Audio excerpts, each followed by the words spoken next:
আমার জেলা পরিষদ থেকে মুরাদনগরে যে আসিফ মাহমুদ কি ছিল একটা, ও 15 কোটি টাকা নিয়ে গেছে। সেটা আমাদের নিজস্ব রাজস্বের টাকা 15 কোটি টাকা। আর একজন হাসনাত আব্দুল্লাহ, ও নিয়ে গেছে 10 কোটি টাকা। এটা হলো সমন্বয়ের অবস্থা। একটা বিষয় একটু হয়তো আপনারা সবাই শিরোনামে দেখছেন বিভিন্ন জায়গায় যে 25 কোটি টাকা নিয়ে গেছে আসিফ মাহমুদ এবং হাসনাত আব্দুল্লাহ। তার মধ্যে 15 কোটি নিয়ে গেছেন আসিফ মাহমুদ আর 10 কোটি নিয়ে গেছেন হাসনাত আব্দুল্লাহ। তো শিরোনাম দেখে আবার সবাই একটু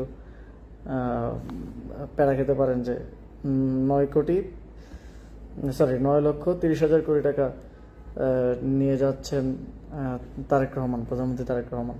তো এটা অনেকটা এরকমই যে আগামীতে আমরা শুনছি যে বাজেট ধরা হবে, মানে প্রস্তাবিত বাজেটটা আসবে 9,30,000 কোটি টাকা।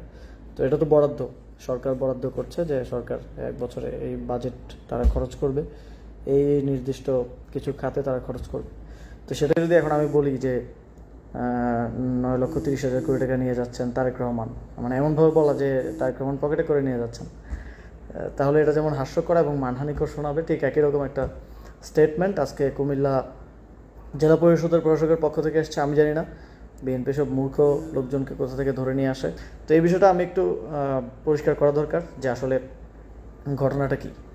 স্থানীয় সরকার বিভাগ, স্থানীয় সরকার পল্লী উন্নয়ন এবং সমবায় মন্ত্রণালয়ের বাজেট এবার গত অর্থ বছরে, মানে যেই অর্থ বছরে আমরা এখন আছি আর কি, ছিল মোট হচ্ছে 42,000 থেকে 43,000 কোটি টাকার মতো, এবং বিগত অর্থ বছরে ছিল এটা প্রায় 50,000 কোটি টাকার মতো, 45,000 কোটি টাকার মতো।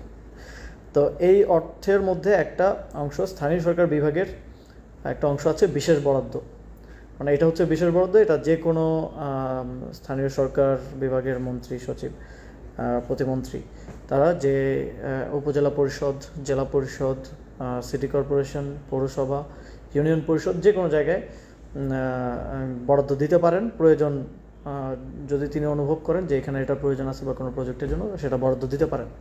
এর বাইরে তো সাধারণ বরাদ্দ আছেই। সাধারণ বরাদ্দটা সাধারণত প্রপোর্শনেটলি হচ্ছে ঠিক হয়ে থাকে। যেমন সাপোজ কুমিল্লা একটা জেলা, ফেনী একটা জেলা, কিন্তু কুমিল্লা জেলাতে উপজেলার পরিমাণ ফেনীর থেকে অনেক বেশি।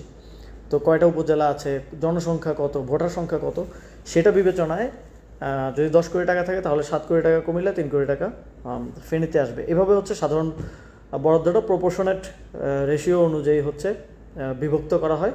এবং এই সাধারণ বরাদ্দটা বরাদ্দের 5টা খাত টোটাল। এর মধ্যে একটা হচ্ছে জেলা পরিষদ, একটা পৌরসভা, একটা উপজেলা পরিষদ, একটা ইউনিয়ন পরিষদ, একটা হচ্ছে আমাদের সিটি কর্পোরেশন। তো এই 5 খাতে হচ্ছে চলে যায় আর কি। তো এটা হচ্ছে সাধারণ বরাদ্দ। এটা প্রতি বছরই নির্দিষ্ট বরাদ্দ থাকে, সেটা 4টা ধাপে আর কি, 3 মাস করে 4 কোয়ার্টারে এই টাকাটা অবমুক্ত করা হয়। এবং পরবর্তী জেলা পরিষদের যিনি প্রশাসক থাকেন, অন্তর্বর্তী সরকারের সময় ছিলেন ডিসি পদাধিকার বলে, এখন তো প্রশাসক বিএনপি নিয়োগ দিয়েছে, অন্যান্য সময় নির্বাচিত জেলা পরিষদ চেয়ারম্যান থাকেন, তার সভাপতিত্বে একটা কমিটি আসলে নির্ধারণ করে যে খরচটা কিভাবে করা হবে। এই যে বরাদ্দটা আসলো, এটা কিভাবে খরচ করা হবে, এটা তারা বসে নির্ধারণ করেন এবং তারা সেটা পরবর্তীতে চূড়ান্ত প্রশাসনিক অনুমোদনের জন্য আবার মন্ত্রণালয়ে পাঠান, মন্ত্রণালয় সেটা অনুমোদন দেয়। তো এই ক্ষেত্রে যেটা উনি বলছেন, প্রথমত উনি একেবারেই কাঁচা একটা মিথ্যা কথা বলেছেন, সেটা হচ্ছে রাজস্ব খাত থেকে কারো এলাকায় কোনো ধরনের বরাদ্দ নিয়ে যাওয়ার কারো কোনো সুযোগ নেই। রাজস্ব খাতের নিজস্ব একটা বছরের শুরুতেই জেলা পরিষদ ঠিক করে নেয় সে কোথায় কতটুকু খরচ করবে, এবং কিছুটা হয়তো বাজেট থাকে জেলা পরিষদের যিনি চেয়ারম্যান থাকেন বা প্রশাসক আছেন এখন, তার সে ইচ্ছা মতো সে কোথায় খরচ করবে সেটার জন্য হয়তো কিছুটা থাকে, সেখান থেকে নেওয়ার কোনো সুযোগ নেই। এটা না রাজস্ব খাত না, এটা মূলত এডিপির যে বিশেষ বরাদ্দ থাকে সেই বিশেষ বরাদ্দের কথা উনি বলেছেন। তো উনি এটাকে রাজস্ব খাতের সাথে গুলিয়ে ফেলেছেন। এবং এই বিশেষ বরাদ্দটা দেয়া হয়েছে, এই বিশেষ বরাদ্দটা প্রায় 5টা খাতে। আমার যতদূর নলেজ আছে যে 1,125 কোটি অথবা 100 কোটি থেকে 125 কোটি খাত ভেদে ভিন্ন হয়। এটা এই জেলা পরিষদ, উপজেলা পরিষদ, পৌরসভা, ইউনিয়ন পরিষদ এবং সিটি কর্পোরেশনের জন্য বরাদ্দ দেওয়ার এখতিয়ারটা মন্ত্রী অথবা প্রতিমন্ত্রী অথবা হচ্ছে উপদেষ্টা যেই থাকেন দায়িত্বে তার হাতে থাকে, সেটা বরাদ্দ দিতে পারে। এবং আমি যখন দায়িত্বে ছিলাম স্বাভাবিকভাবেই আমি সারা দেশেই এই বরাদ্দটা সাধারণত অন রিকোয়েস্ট দেওয়া হয়। এটার প্র্যাকটিস হচ্ছে অন রিকোয়েস্ট। তারপর হচ্ছে অ্যাপ্লিকেশন আসে, অনেক সময় আপনারা অনেক অ্যাপ্লিকেশন করেন যে আমাদের বাড়ির পাশে বা গ্রামে এই রাস্তাটা করাটা খুব প্রয়োজন, মানে জনগুরুত্বপূর্ণ বিবেচনায় ওই অ্যাপ্লিকেশনটা উপজেলা পরিষদে আপনারা দিয়ে থাকেন, মাঝে মধ্যে ইউনিয়ন পরিষদে দিয়ে থাকেন। সেখানে ইউনিয়ন পরিষদের চেয়ারম্যানের স্বাক্ষর কিংবা উপজেলা পরিষদের যে উপজেলা চেয়ারম্যান থাকেন কিংবা উপজেলা চেয়ারম্যানের অনুপস্থিতিতে প্রশাসক থাকেন, তাদের স্বাক্ষরে এটা হচ্ছে মন্ত্রণালয়ের কাছে আসে। তো মন্ত্রণালয় এই অ্যাপ্লিকেশনগুলো একসাথে আর্কাইভ করে, একসাথে এটা তালিকা করা থাকে এবং ওই আর্কাইভটা থেকে উপদেষ্টা বা মন্ত্রী ওই অ্যাপ্লিকেশনের ভিত্তিতে হচ্ছে বরাদ্দ দিয়ে থাকেন। আবার অনেক ক্ষেত্রে সাপোজ যে বরাদ্দ দেওয়া হচ্ছে এক জেলা থেকে বা এক উপজেলা থেকে কোনো অ্যাপ্লিকেশনই আসলো না, তো সেটাকে বরাদ্দ দেওয়া হবে না, সেখানেও একটা বরাদ্দ দিয়ে দেওয়া হয় যে 50 লাখ টাকা এই উপজেলায় বা এই জেলায় 5 কোটি টাকা। তো সেটা বরাদ্দ দেওয়ার মানেই শেষ না, এটা বরাদ্দ দেওয়ার পরেও ওই উপজেলা বা জেলা পরিষদের যিনি প্রশাসক বা চেয়ারম্যান আছেন তার নেতৃত্বে একটা কমিটি থাকে, ওই কমিটি বসে ঠিক করে, বা তাদের কাছেও তো অনেক অ্যাপ্লিকেশন জমা থাকে, ওই কমিটি বসে ঠিক করে যে এই টাকাটা বিশেষ বরাদ্দ এসেছে, এই টাকাটা কোন কোন খাতে এবার খরচ করা হবে। তো কুমিল্লাতেও এরকম বরাদ্দ দেওয়া হয়েছে, সারা দেশেই বিভিন্ন জেলাতে বরাদ্দ দেওয়া হয়েছে এবং সেটা সেই বরাদ্দটা ওই সংশ্লিষ্ট যারা দায়িত্বশীল ছিলেন, ডিসিরা ছিলেন তখন, তারা বৈঠক করে তারা ঠিক করেছেন যে কোন খাতে তারা কত মানে খরচ করবেন আর কি। তো আমি একটা এক্সাম্পল হিসেবে একটা গভর্নমেন্ট অর্ডার আমি একটু দেখালে এটা একটু ক্লিয়ার হবে যে আসলে এই খরচের বিষয়টা কীভাবে কী হলো। এটা হচ্ছে ফেব্রুয়ারি 2025 মাসে অনুষ্ঠিত কুমিল্লা জেলা পরিষদের মাসিক সভার বিবরণী। সাধারণত যে খরচটা করা হয় সেটা হচ্ছে এই যে মাসিক সভাগুলোতে সিদ্ধান্ত নেওয়া হয়, আর মাসিক সভার জেলা পরিষদের মাসিক সভার সভাপতিত্ব করেন অন্তর্বর্তী সরকারের সময় ডিসিরা যেহেতু প্রশাসক ছিলেন তারা করেছেন। সাধারণত জেলা পরিষদের চেয়ারম্যান করেন, এখন যেহেতু প্রশাসক আছেন এখন প্রশাসক করেন। প্রতি মাসেই এই মাসিক সভা হয়। তো এই একটা মাসিক সভার কার্যবিবরণী আমি একটু দেখাবো। এটা হচ্ছে ফেব্রুয়ারি 2025 মাসে অনুষ্ঠিত কুমিল্লা জেলা পরিষদের মাসিক সভার কার্যবিবরণী এবং এখানে ডিটেলস আছে যে উপস্থিতি তালিকা কারা কারা ছিলেন, আলোচ্যসূচি কী ছিল। আলোচ্যসূচিতে ছিল চলমান উন্নয়ন প্রকল্প বাস্তবায়ন অগ্রগতি পর্যালোচনা সংক্রান্ত বিষয়ে আলোচনা ও সিদ্ধান্ত। ওই যে ছোটো ছোটো কাজ থাকে উন্নয়ন প্রকল্প, সেগুলোর বাস্তবায়ন।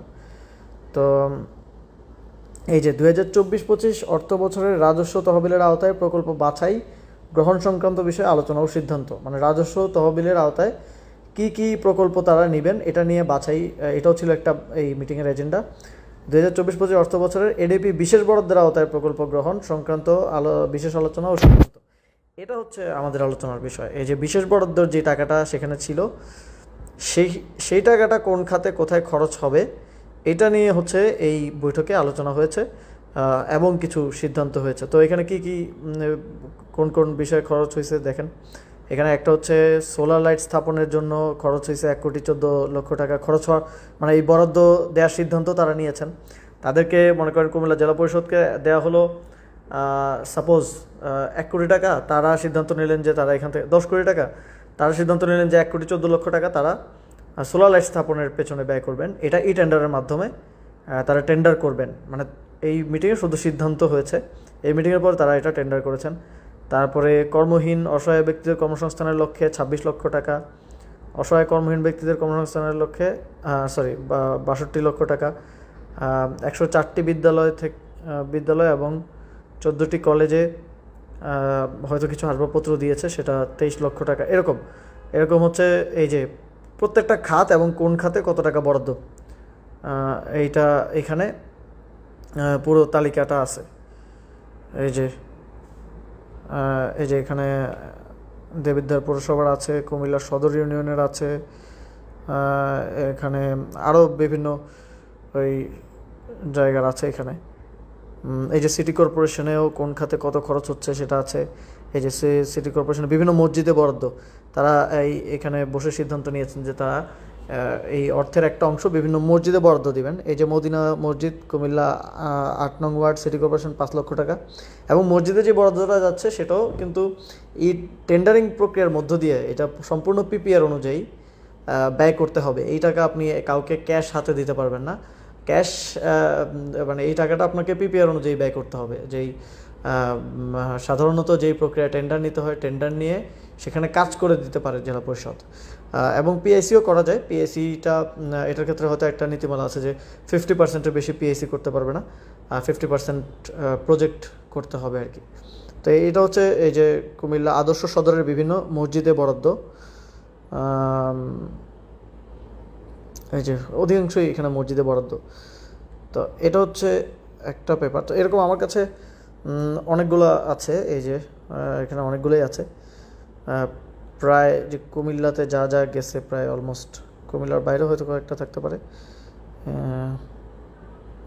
এই যে এটা হচ্ছে জুন মাসের কোথায় কোথায় কী খরচ করবে। এই যে 24শে জুন 2025 খ্রিস্টাব্দ তারিখে অনুষ্ঠিত জেলা পরিষদের মাসিক সভায় খাতভিত্তিক গৃহীত প্রকল্প তালিকা।